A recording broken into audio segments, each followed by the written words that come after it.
Do'stlar, mana shu videoni uy quraman degan insonlarga iltimos qilaman, maksimalni tarqating. Chunki ko'p insonlar bilmaydi. Mana shu blokdan hozir zamonaviy bo'lgan, mana shundan tezroq quriladi, mustahkam bo'ladi deganga men bitta haqiqatni aytmoqchiman. Biz ham mana maydagina stroyka qilmoqchi edik. Bitta tadbirkordan zakaz berdik. Blok shu yerga qo'ysak, shunday maydalanib ketyapti. Mana bu. Lekin bitta do'stim uy qurgan edi yaqinida. Mana shundan aytadi, fundament deydi, ozgina tagi deydi bo'sh ekan deydi. Bloklar deydi maydalanib ushlamasdan sinib ketdi dedi. Agar xom g'ish bo'lganida tagini 3 qator, 4 qator olmasangiz tepasi turadi, lekin bu turmas ekan do'stlar.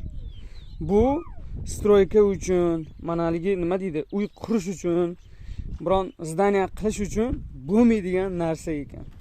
Biz olib keldik, endi buni unday bir harom tadbirkor labini qirgan ekan, endi kamazdan tushirayotganda sekin tushirdik. Shunda ham mana bunday ugullari qirilib ketdi. Men aytdim, haligi taksichi akaga bu nimaga bunaqa bo'lyapti desam, aytadi, bu deydi ho'l deydi, hali qurimagan deydi. Mana bir hafta turibdi, bittasini yerga qo'ygan desam, o'sha maydalanib ketyapti. Endi men buni majbur shu yerda terishim kerak. Endi bu mayda zdaniya, bir dushcha, ya'ni banya bo'ladi. Shuni endi yashaymiz, u problema yo'q, lekin ehtiyot bo'linglar. Agarda kimda qurilish qilaman deyotgan bo'lsa, mana shunaqa haromxo'r bir xil mana shu tadbirkorlar mana shu narsani to'kyapti. Mana shularga aldamanglarda. Eng zo'ri xom g'ish, pishgan g'ish va o'sha loy g'ish. Bular bir tiyinga qimmat ekan. Bu nomus sement deydi, umuman bo'lmaydigan narsa. Qishda ham yomon sovuqni beradi.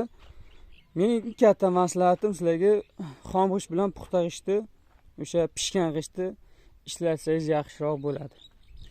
Zdaniya uchun, qurilish uchun bu faqat shu zabor uchun bo'ladi. Xolos, zaborga men tavsiya bermayman, kim xohlasa. Lekin qolgan umuman boshqa narsaga umuman yaramaydi. Agar zo'ri bo'lsa-ku, mayli bir halol ishlaydigan, misol halol sement qo'shadigan, halol vibratsiya beradigan o'shalar bo'lsa-ku yaxshi, lekin mana bunday qo'ldan o'tar kelib o'tkazib pul ishlaying deganlarni olsangiz bir tiyinga qimmat. O'sha zo'ri ham baribir uyni ko'tarmaysiz ekan. Do'stlar, iltimos qilaman, mana shu videoni barcha yaqinlaringizga tarqating, toki mana shu narsadan ogoh bo'lishsin. Men barcha yangiliklarni mana shu kanalga chiqarishga harakat qilaman. Like bosib obuna bo'ling.